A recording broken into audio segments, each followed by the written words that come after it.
आपल्यासोबत बोलण्यासाठी भाजप नेते सुधीर मुनगंटीवार आपल्यासोबत जोडले गेलेले आहेत। सुधीरजी नमस्कार। सध्या मोठी बातमी समोर येते, पत्रकार परिषद होणार आहे निवडणूक आयोगाची 4 वाजता, काय अपेक्षा?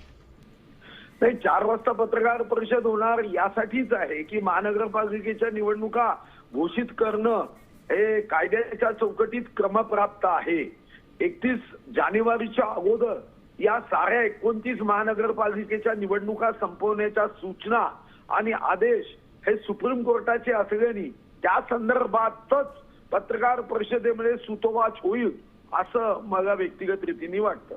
पण त्याचसोबत विरोधकांनी अनेक आरोप केलेत मतदार याद्यांच्या घोळा संदर्भात आणि आता निवडणुकांच्या तारखा जाहीर होण्याची शक्यता आहे, कसं पाहता?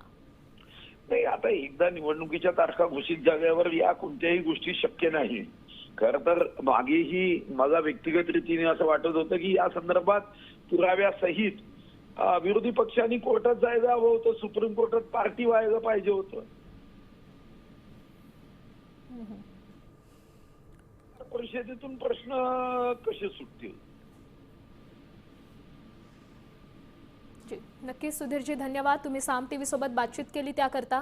आपण पाहतोय मोठी बातमी आहे, 4 वाजता निवडणूक आयोगाची पत्रकार परिषद पार पडणार आहे। चंद्रपूर, नागपूरसह मनपा निवडणूक एकाच टप्प्यात होणार की 2 टप्प्यात होणार तेच पाहणं महत्त्वाचं आहे। निवडणुकांच्या तारखा जाहीर होत आहेत का ते देखील समजेल। 50% आरक्षण मर्यादेचा अडसर नाही असं सूत्रांकडून समजतंय, त्यामुळे जानेवारीच्या 3ऱ्या आठवड्यात मनपा निवडणूक होण्याची शक्यता ही वर्तवण्यात येते। पत्रकार परिषदेतून अनेक मुद्दे स्पष्ट होतील। विरोधकांना निवडणूक आयोगाकडून काही उत्तर मिळतंय का, यावर काही तोडगा निघतोय का, मतदार याद्यांच्या घोळा संदर्भात काही बोललं जातंय का, ते देखील पाहणं तितकंच महत्त्वाचं आहे। जानेवारीच्या 3ऱ्या आठवड्यात महानगरपालिकेच्या निवडणुकांच्या तारखा जाहीर होण्याची शक्यता वर्तवली जाते। निवडणूक आयोगाची 4 वाजता पत्रकार परिषद पार पडणार आहे। साम टीव्हीनं सगळ्यात आधी ही बातमी दिली होती आणि या बातमीवर आता शिक्कामोर्तब झालाय।